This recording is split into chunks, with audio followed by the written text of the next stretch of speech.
हिंदू धर्म ही नहीं है, ये कोर्ट ने भी माना है, पूरे देश ने माना है।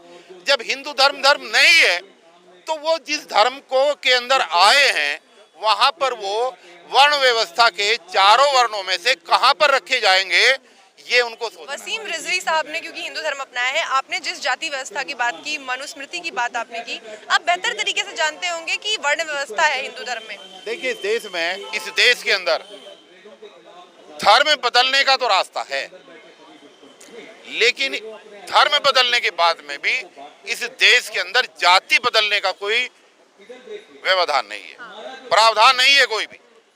धर्म तो आप बदल सकते हैं लेकिन जाति नहीं बदल सकते। इस देश की मनुवादी व्यवस्था, मनुस्मृति पर आधारित व्यवस्था आदमी को उसके जन्म की बुनियाद पर उसकी व्यापकता तय करती है, यहाँ पर उसके कर्मों के आधार पर नहीं होता है।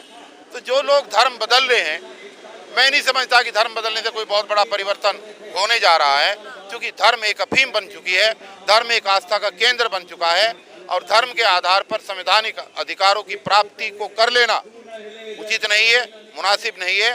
धर्म अलग चीज है और धर्म की सीधी सी बात है, हमारे संविधान में हर व्यक्ति को अपना अपना धर्म मानने की स्वतंत्रता बाबा साहब ने दी हुई है। सवाल वही है सर कि कौन सा वर्ण व्यवस्था में कौन से पायदान पे रखे जाएंगे वसीम रिजवी साहब? अब ये तो देखिए, ये तो सवाल अगर आप उन्हीं से पूछें तो ज्यादा बेहतर रहेगा।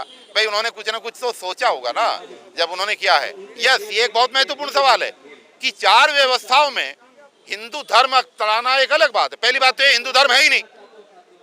सच्चाई तो ये है कि हिंदू धर्म ही नहीं है, ये कोर्ट ने भी माना है, पूरे देश ने माना है।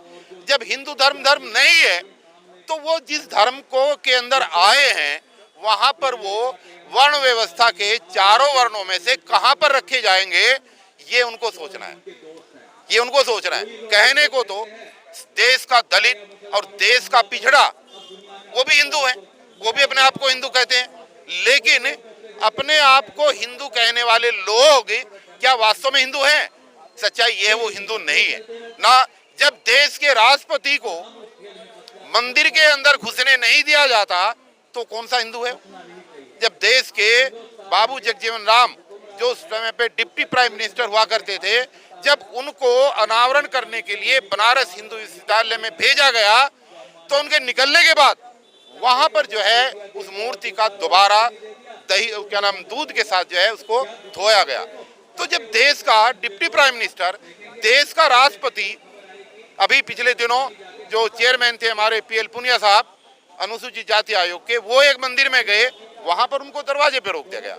तो जब इतनी उच्च कोटि के लोग धर्म बदलने के बाद और हिंदू हूं ये छाती ठोकने के बाद उनको मंदिरों में नहीं घुसने दिया जा रहा है, तो रिजवी साहब का पायदान चारों वर्ण व्यवस्था में कहां पर होगा, ये उन्होंने क्या सोच के फैसला लिया, अब ये तो आने वाला वक्त ही बताएगा। लेकिन सर रिजवी साहब के साथ हमने देखा कि यति नरसिंहानंद सरस्वती ने उनको डासना मंदिर में बुला के वहां उनका धर्म परिवर्तन कराया, तो उनको मंदिर में जाने की छूट है? हो सकता है कोई स्ट्रेटजी का पार्ट हो, ये बहुत बड़ा स्ट्रेटजी का पार्ट भी हो सकता है, क्योंकि ये बहुत बड़े चालाक है, बहुत बड़े कलाकार हैं। तड़ी पार और चौकीदार ये इतने बड़े कलाकार हैं कि ये किस बात की मार्केटिंग किस रूप में देश के सामने करें किसी को नहीं पता है। इसके पीछे जो भी उनकी सोच रही होगी तो उभर करके सामने आ जाएगी पूरे देश के सामने। वसीम रिजवी का धर्म परिवर्तन एक स्ट्रेटजी है? हो सकता है, मेरा ऐसा मानना है, हो सकता है, और सच्चाई तो खुद बताएंगे तो ज्यादा बेहतर। बहुत शुक्रिया।